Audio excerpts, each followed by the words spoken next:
Welcome back. This is Latin 4. We are ready for lesson 103, the subjunctive mood. This is the last big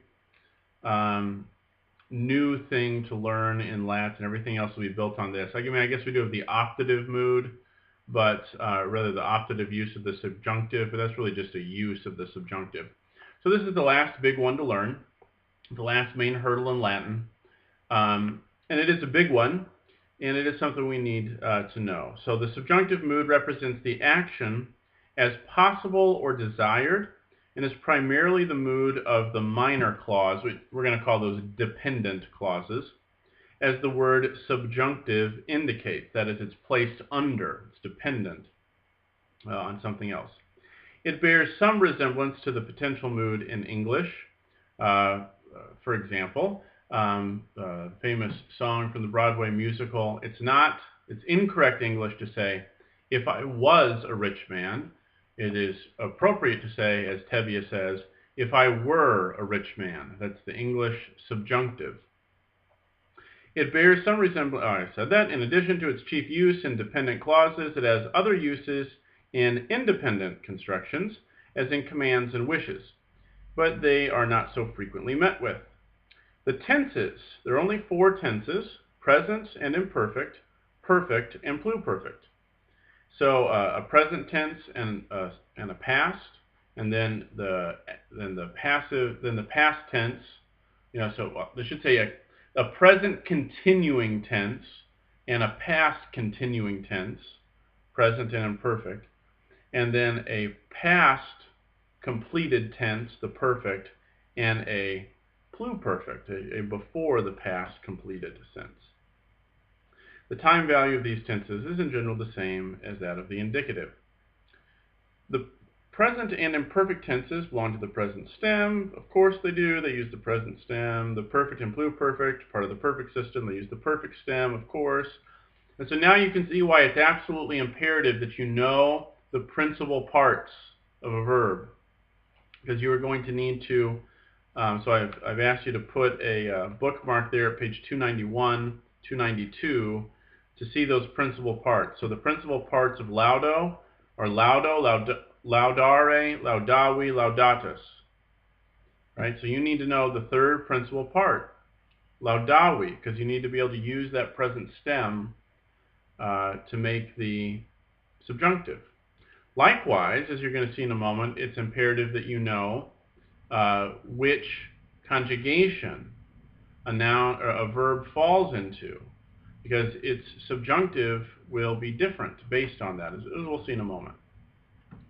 The tense signs, the personal endings, are added directly to the present stem, blah, blah, blah, blah, blah. Ignore tense signs. They're making it harder than it needs to be. We'll talk about this down below as we actually look at the paradigms. So look at the paradigms, section 5, for the present tense of the subjunctive. So this is present active subjunctive. Laudum, laudes, laudet, laudemus, laudatus, laudant.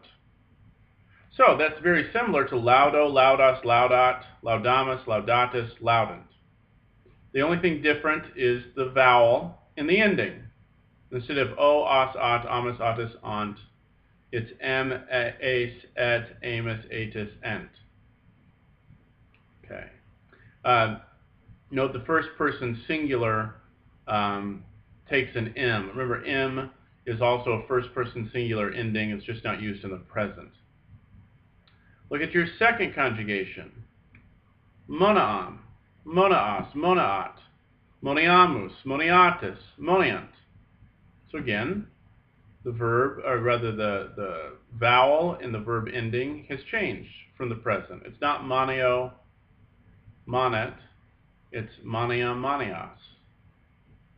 Look at regum.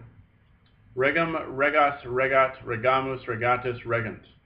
And then audiam, audias, audiat, etc. Now look at here, and here's where we get into the problem, that you have to know which conjugation a verb is from. Look at laudet and regat. If you didn't know that laudo was first conjugation, and you saw laudet, If you thought it was second conjugation, you'd think this was present indicative active, like moneo, like the second person of, or rather the present indicative active third person singular of moneo is monet. So if you thought it was laudeo instead of laudo, if you thought it was second conjugation, you would think laudet is indicative. Likewise, if you thought it was third conjugation, you'd think it's future. And if you saw regat and thought that was from a first conjugation verb, you would think it was indicative. So it is important to remember the dictionary form of every verb.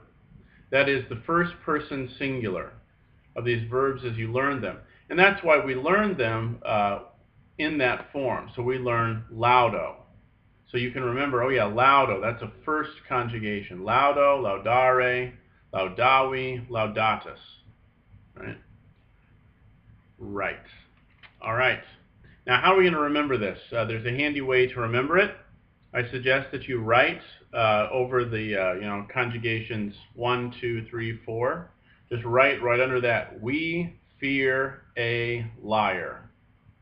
And that's how you remember which new vowel goes with which conjugation in the subjunctive. We fear a liar. The vowel in each one of those English words goes with the corresponding conjugation. So the verb for the subjunctive for the first conjugation is the verb in we and e. And for the second conjugation, it's the vowels in fear, ea, and then a liar. So for the third conjugation, it's a. For the fourth conjugation, it's ia. So if you remember that little phrase, we fear a liar, you'll remember which vowels go in the subjunctive endings in the first, second, third, and fourth conjugations. In the present, the imperfect is very easy to form. The imperfect in every conjugation is simply the present infinitive plus the personal endings. And those personal endings are r, est, mus, tis, unt. So you see that, laudarem. And so it's laudare, the infinitive, plus the ending m.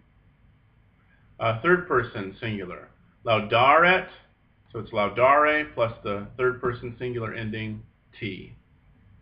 So those are easy. In the perfect system, also easy. Also, the perfect subjunctive active is the perfect stem, laudav, right? Laudavi, laudau, and plus the forms of the verb to be, eram, eris, erit, eramus, eritus, erant, the future forms of to be. So that's easy. The perfect stem, which you know from the third principal part of each one of these verbs, plus the endings eram, eris, erit, eramus, eritus, erant. Every one of the conjugations takes the same ending, piece of cake. Pluperfect, just like the imperfect took the present infinitive plus the endings, the personal endings. In the pluperfect subjunctive, we take the perfect infinitive plus the personal endings. So very easy to form. So the imperfect, the perfect, and the pluperfect are very easy to form. And every conjugation forms it the same way. The only one that's tricky is the present subjunctive active. We fear a liar. Remember, you have to remember those vowels go with each one of the conjugations of the verb, and you'll be good to go. Notice today, no sentences even. You just got a lot of forms to get under your belt. Make your cards, begin to study them, and then move on to the next lesson.